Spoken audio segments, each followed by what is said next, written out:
Good morning students, welcome back our chemistry online class. In the last video we discussed about acids. Are you remember?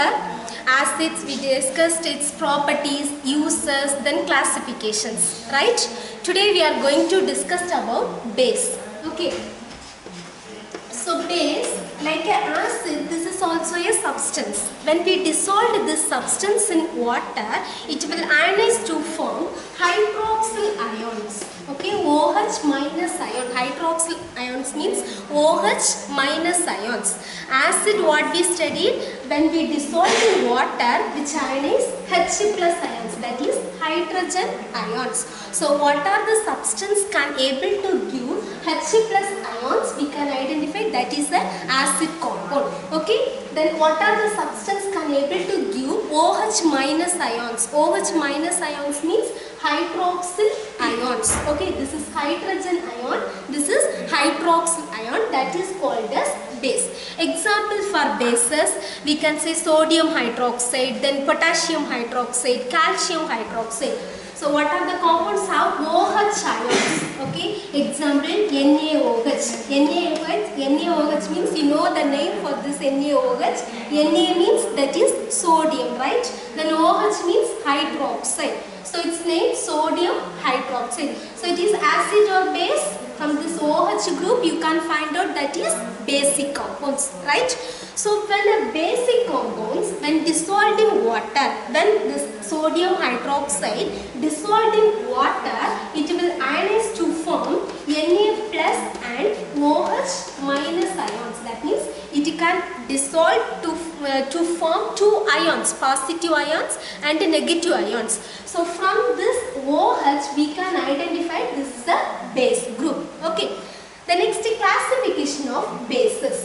So this bases is classified into three types. Okay. So first one, based on their acidity. Based on their acidity, this bases is further classified into three types.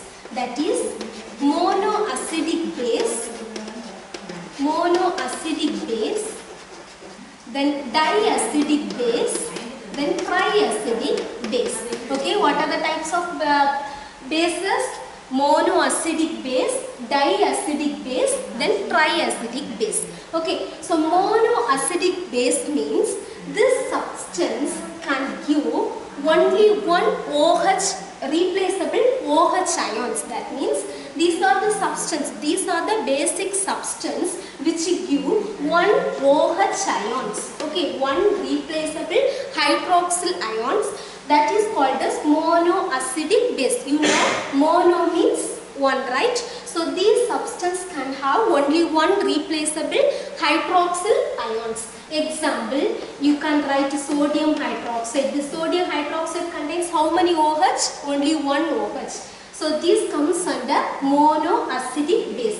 Then another one example, potassium hydroxide. K means you know potassium, OH means hydroxide. So this potassium hydroxide also have how many OH? Only one OH. So it is monoacidic base. Have you understood monoacidic base? So monoacidic base means these compounds have only one replaceable hydroxyl groups. Okay. Then diacidic base means di means you know that is two, right?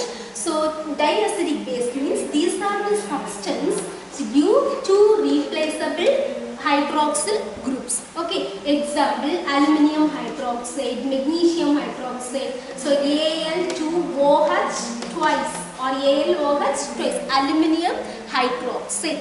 Okay. Then triacidic base. Triacidic base means these are the substance which give three replaceable hydroxyl group. Example, iron hydroxide, FeOH thrice. Okay, so it contains how many hydroxyl group? 3. Okay, so it comes under triacidic base.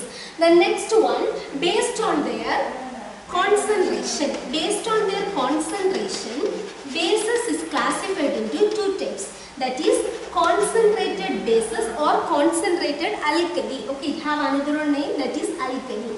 Concentrated bases or dilute bases. Okay, concentrated bases means these substance have high amount of bases we are adding. For example, if a solution have 10% in 10% on basic solution or sodium hydroxide solution means it contains 9% basic compounds, 9% base, that means sodium hydroxide plus 1% water. They contains more amount of basic substance. Okay, that is concentrated bases. Then dilute bases means just opposite. They have more amount of water and less amount of base.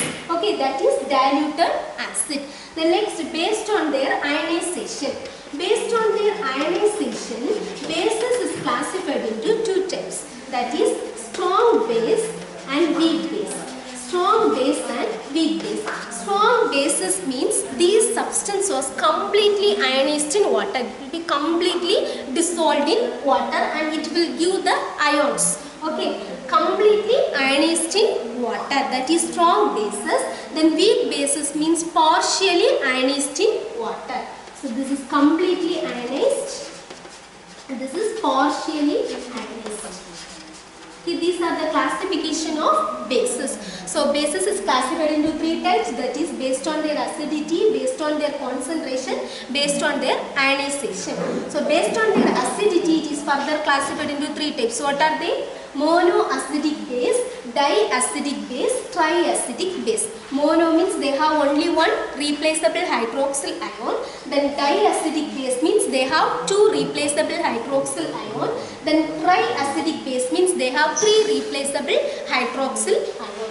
Then concentrated bases, it is classified into two types, that is concentrated base and dilute base. Concentrated base means they have more high amount of bases is added in aqueous solution. Okay, high amount of bases solution. Then diluted means they have less amount of basic solution. Then ionization, based on their ionization, bases is further classified into two types, that is strong bases and weak bases. Strong bases means these substances are completely ionized in water, and weak bases means they have partially ionized in water. The next properties of bases. The first property, it is bitter in taste. You know what is the taste of acid? Acid has sour taste, right? So base's first property, it is bitter in taste. Then second property, it is a soapy touch. If we touch this substance, we can feel this soapy touch. Okay, it's not a solid, it's not a liquid like a jelly form. Then in aqueous solution, third property, in aqueous solution, this bases will conduct electricity like acid. Acid also in aqueous solution, it will be conduct electricity, right? So like that, this bases also conduct electricity in aqueous solution. And the fourth point, you know, it will turns the litmus paper color from red to blue. For acid, what we studied? Blue to red, right? So this bases can turns the color red to blue. Okay. The next point, when bases react with the metal oxide, when bases react with metal oxide, maybe calcium oxide, okay, calcium oxide or sodium carbonate, one metal with one oxygen compound, that is called as metal oxide. So one base react with one metal oxide, it will form two products, that is salt and water. It will produce salt and water. Okay, this is the next property. Next property, when base react with the non-metal, non-metal means liquids or gaseous compound. Oxygen or hydrogen or carbon dioxide, any gaseous compounds. Okay, so one base react with the non-metallic oxide, it also can form salt and water. Okay, and when base react with the acid, when base react with the acid, it can able to form salt and water. Okay, so this last equation will comes under neutralization equation, because one acid react with one base, both will be neutralized to form a salt. Okay, so it is a neutralization reaction. Okay, these are the properties of bases. So bases is bitter in taste. Then second point, it is soapy to touch. Then third point, it turns the litmus paper red to blue. Then fourth point, in aqueous solution it will conduct electricity. Then next fifth point, when base react with the metallic oxide to form salt and water. Then next point, base react with the non-metallic compounds, it also can form salt and water. Then last point, base react with acid, it form salt and water. This is neutralization reaction. The next, uses of bases. Only 4 uses is given in your book. First use, sodium hydroxide. Sodium hydroxide is used for manufacturing soap. Okay, sometimes they will ask in one more question also. So sodium hydroxide, it is used for manufacturing soap. The next, calcium hydroxide. Calcium hydroxide, it is used for whitewashing of buildings. It is used for whitewashing of buildings. The next, aluminium hydroxide. Aluminium hydroxide is used to remove the grease. It is used to remove the grease stains from the clothes. Okay, it is used to remove the grease stains from the clothes, to remove the stains. Okay, the next, magnesium hydroxide, it is used in medicines. Magnesium hydroxide is used in medicine. Mostly it is used stomach trouble medicines, used to prepare stomach trouble medicines. Okay, so only 4 uses. This is book back question. So sodium hydroxide is used in manufacturing soap. The next, calcium hydroxide is used in whitewashing of buildings. Then third point, aluminium hydroxide is used to remove the stains. Then fourth point, magnesium hydroxide is used in medicines. Okay, so now all of you take your book. Take page number 171. Take page number 171. Roman number 3. See Roman number 3, third question. Write any 4 uses of bases. Answer given in page number 167. Uses of bases, that 4 points you mark it. Uses of base, that 4 points. Okay. The next topic, test with acid and base. So to find out the acid and base, we have 3 tests. Okay. So that is one test is very familiar to you, that is litmus paper test, right? So first test with litmus paper. Okay, first test with litmus paper. Then second test with phenolphthalein. Test with phenolphthalein. Phenolphthalein is an indicator, like it is like a liquid. Okay, liquid. The next test with methyl orange. This is also an indicator. So 3 tests we have. First test with litmus paper. Second one, test with phenolphthalein. Third test with methyl orange. Okay, so first test, you know, in acid mediums, red litmus paper is, turns into what color? Oh, sorry, very sorry. In acid medium, blue litmus paper is changed into red color, right? In acid medium, blue is turns into red color. In base medium, red litmus paper is turns into blue color. Okay, so this one you know. Then phenolphthalein, in acid medium, phenolphthalein shows colorless. They did not show any color in acid mediums. Okay, like a water color. They don't have any colors. Okay, that means you have the acid solution. You don't know whether the sample is acid or base. You are going to find out whether it is acid or base. So you have to take a given sample in a test tube. Okay, little given sample in a test tube and add few drops of phenolphthalein indicator. Okay, you add few drops of phenolphthalein indicator. It does not shows any color, means you can find out that is a acid compounds. Okay, so that shows colorless means that is acid compounds. If it shows pink color, means you can find out that is base. Okay, if it shows pink color means you can find out that is base solution. The next indicator, methyl orange. So the same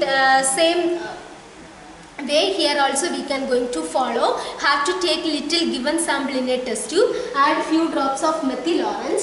If it shows pink color, you can find out that is acid.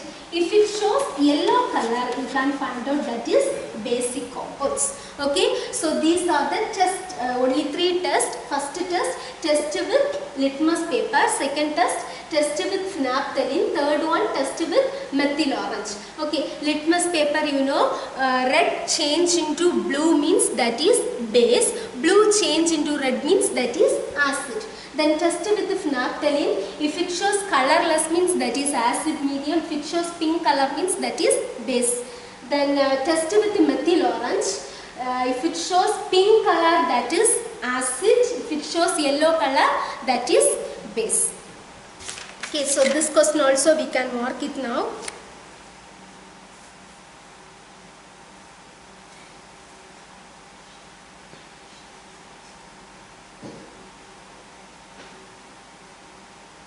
So question page number 171. Roman number 3 second question. Give the test to identify acid and base. Answer given in page number 167. Test for acid and base. Mark these 3 points. Test with the litmus paper, that paragraph. Then test with the indicator phenolphthalein. Then next here test with indicator methyl orange. Here to here. Mark it, okay. So these 2 questions study and write. Thank you, students.